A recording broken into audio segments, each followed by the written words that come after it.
Joining me is Professor Lawrence Krauss, theoretical physicist, cosmologist, a professor of physics, and director of the Origins Project at Arizona State University. Professor, it's great to talk to you. I watched your video where you suggest that teaching creationism is a form of child abuse with great interest, because I suggested on this program a couple of weeks ago that threatening children with going to hell is a form of child abuse, and very specifically, I looked at a definition of child abuse which included the causing of irrational fear, and I said, what is more irrational of a fear than the fear of going to hell? Explain, with your particular case of creationism, how do you make the connection to child abuse? Well, of course, there are various levels of child abuse, and saying they're going to hell is worse than teaching creationism. But the idea is that, in my mind, that withholding anything from your children that gives them a disadvantage or harms them and puts them at a disadvantage compared to others, especially as they grow into adulthood, is child abuse. Now, of course, as parents, we all do that at some level.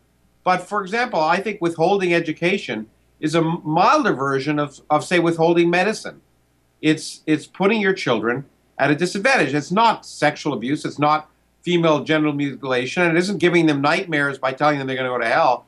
But what it is doing is putting them at a competitive disadvantage, withholding knowledge, filling their minds full of fake stories and telling them that they should believe this in spite of reality, puts them at a disadvantage. It means that they are not.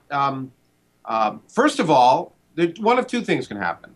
One, they will learn that in fact what they've been told is a lie, and what that'll do is cause them to distrust their parents and the other lessons that they learn, and maybe that's not so bad in general, but or they won't, and what they'll do is they'll go through life believing a myth and not understanding aspects that are crucial as we develop a society in the 21st century that will require an educated workforce in biotechnology, and evolution is the basis of modern technology, and to deal with the other challenges we need to deal with. If you live your life believing a lie, you're at a disadvantage. So sure, it's mild child abuse, but it is. We need to encourage our children to question freely and to try and think for themselves. And anything we do that counters that is unfair to them. I want to get to motive in a second, but the response I got when I talked about my hell example, a lot of people saying, hold on a second, parents knowingly teach their kids, or not teach, but many parents talk to their kids about Santa Claus, and eventually the kids do find out that Santa Claus isn't real. And my distinction was that believing in Santa Claus doesn't correlate with anything particularly negative. Eventually kids figure it out. There's no downside to believing in Santa Claus temporarily. Tie that in a little. Well, exactly, but the difference is we all teach our kids, or many of us teach our kids about Santa Claus, but we do it with the express knowledge that at a certain age we'll say, that was just something we were telling you. And if that's really neat, we basically are preparing them to learn that the myths of their childhood are not all there, and we're doing it gently. And we also we're also doing it knowing in advance that we're going to teach them that their parents are creating a myth for them, and that they maybe should be wondering about other things they're told. So no one, well, I don't think anyone ever introduces Santa Claus with the intent, desire to have their kids believe in Santa Claus for the rest of their life.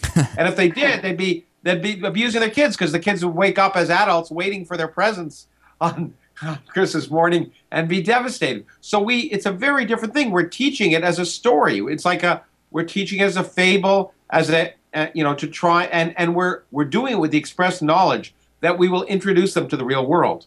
Now, if you introduce the Bible stories, for example, if you ever found one that actually involved morality instead of the opposite, and then you or Jonah and the whale or whatever you want, and you say, what, these are really stories, but what we're trying to tell you is that you can be patient and whatever, then that's a different thing. But if you're introducing it as reality, if you're telling kids the Earth is 6,000 years old and they shouldn't believe scientists because there's no way that humans are related to other animals, and don't believe any of that stuff you learn in school, or take your kids out of school because they're actually learning something, well, then it's like the Taliban at some level, which is an extreme form of child abuse. The Taliban don't want girls to be educated or people to be educated, because when they do, they'll understand the myths that they're learning are crap, and they'll do something else. So the greatest power you can have over children and adults is to remove information from them, because the more they know, the more likely they are to think for themselves.